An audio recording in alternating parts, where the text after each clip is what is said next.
Our speaker this morning is Chris Burcher. Take it away, Chris. Thank you, Amy. Then thanks everybody for having me.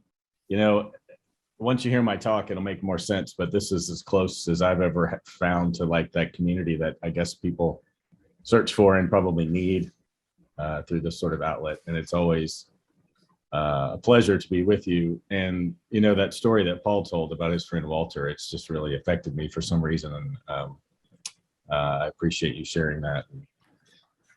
For what that's worth, I almost feel like whatever I say after this doesn't really matter given the weight of that situation. I don't know why that's hitting me so hard, but my dad is going through a similar situation, I guess. So that means a lot that you would share that and that we could experience that as a group. But to abruptly shift gears. Happy Easter, right? Well, no, I mean, that really means a lot. I don't know you, but I mean, I feel like I feel all of your collective pain, and that has meaning. I mean, it really does have meaning.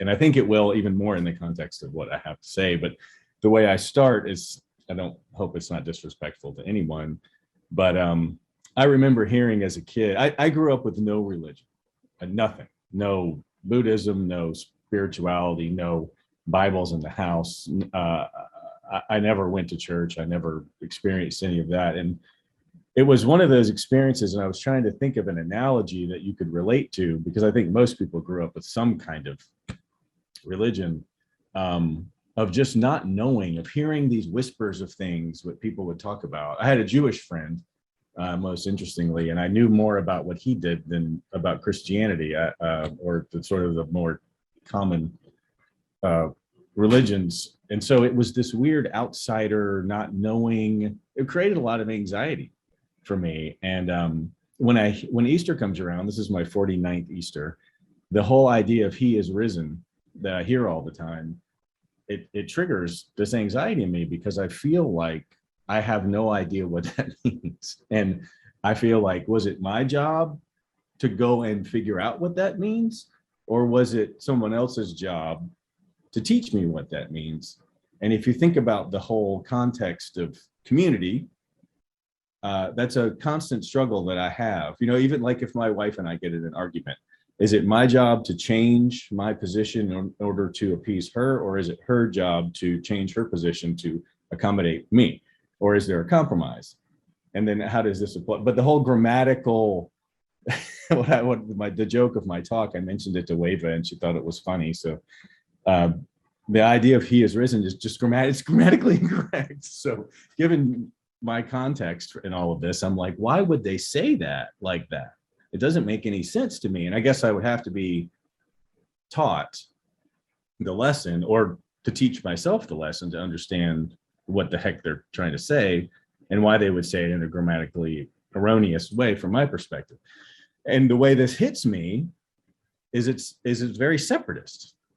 Like, why would you say something cryptic if you wanted, like, say you're Walmart and you're having a big sale, you wouldn't trick somebody. You would say, hey, this is on sale, come buy it. You wouldn't like have some ruse to like, trick people into coming in. I don't know. You just say what you want to say. And so this always left me with this feeling of hypocrisy. Like, am I welcome? And then the times that I would go to like funerals or weddings, everybody seemed to know what to do but me. And I'm like, what are you talking about? What's a hymn? Where's the hymn book? Like what? And it left me again with this feeling of anxiety, and I didn't belong here. And they obviously don't want me, because if we were going to go swimming and you didn't know how to swim, I would be like, well, let's start in the shallow end and I'll teach you some, we'll figure this out so that we can swim together. Not let's go jump off the deep end and, hope you make it. That's what it felt like. So not to put that all on church, I've had this experience multiple times in my life, and I'm hoping that you can relate to this in some way. I used to work with a woman who was from Dickinson County, and her pride for where she was from was deep. And she would refer to, anytime we talked about a meal, she referred to her dinner bucket. And as you'll find out in a second, bluegrass was mentioned earlier. I have a deep experience with bluegrass. I'll talk about it in just a second. But this dinner bucket idea came across to me as being separatist also.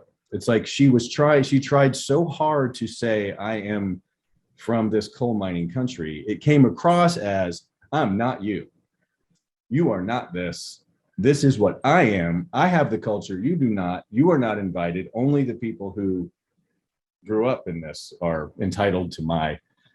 And so like I also didn't grow up with sports. I was a skateboarder, and I never did team sports. I got bullied by team sports people, so I didn't have a real fondness for that either. And now my daughter is really into soccer, and when I go to soccer games, it's the same feeling all over again.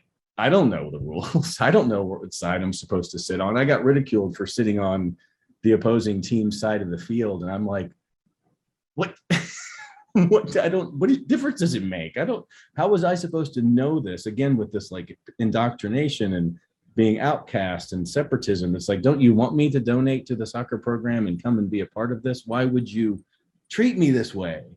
And then the bluegrass thing, I came into bluegrass from heavy metal. So I did not grow up with a fiddle in my, family or any of that stuff. I came into bluegrass at about 18 with the long hair hippie thing. And people looked at me weird, but I had a mandolin and they were like, come on. And it's the first time that it was the opposite. It was like, we don't care.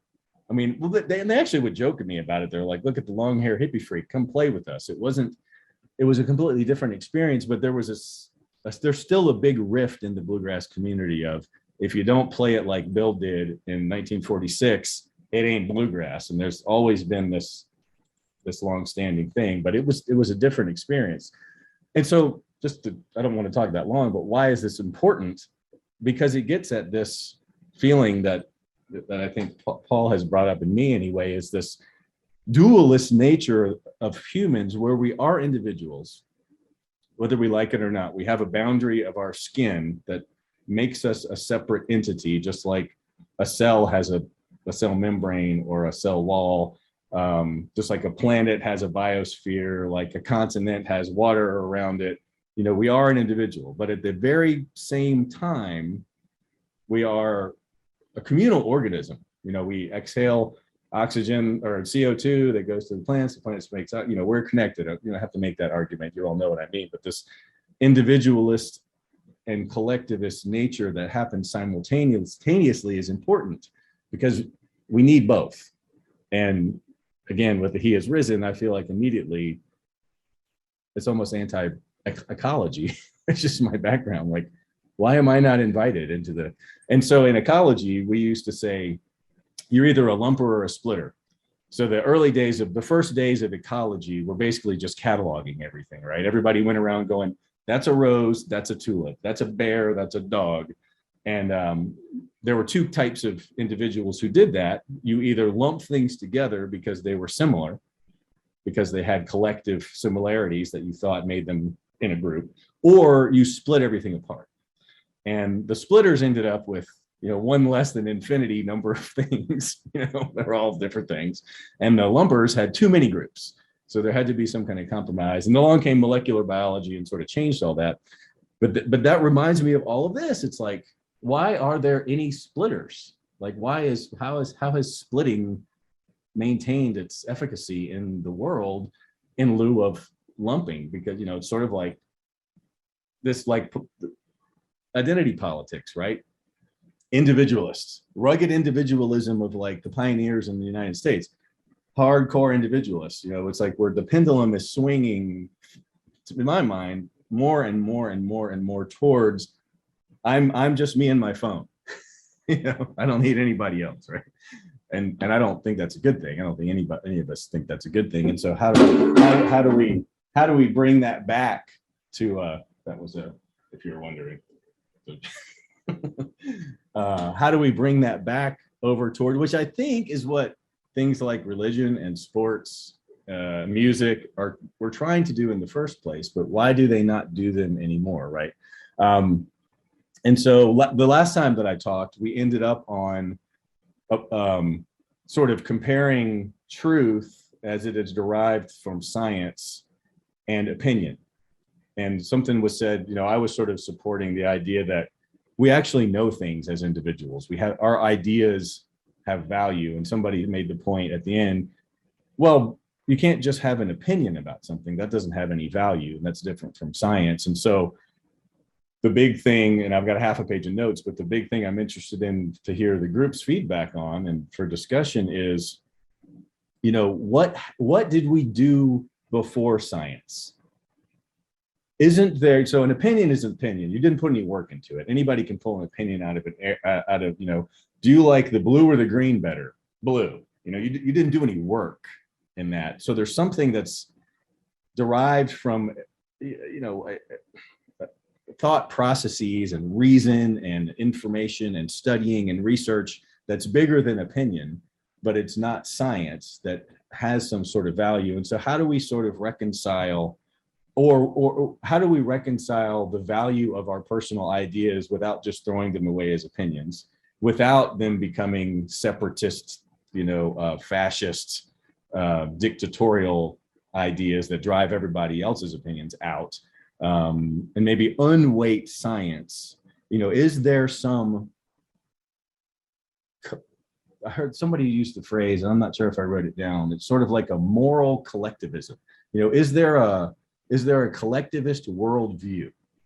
Should there be a collectivist worldview for something, things like world peace, like the idea that banning books is preposterous, and how do you get there? Is that the purpose? Wasn't that the purpose of religion? Wasn't that the purpose of all group efforts to sort of, in a fun and, enjoyable way, to sort of figure out what we believed in as a group that could solve problems like, well, any of the social justice issues or climate change even, isn't that what it's going to take in order for us to actually solve those problems? And have all the mechanisms that are supposed to help us do that failed? And so I have said recently, and I'm not sure if I said this last time, that science has run its course. I would equally argue that religion has run its course. And I'm not saying we go in and recreate the wheel and replace it with something else, but I guess the general question is, are there existing mechanisms that allow individual expression and a collectivist worldview that's accurate or helpful or something? Or do we need to start over from scratch? Thanks, everybody.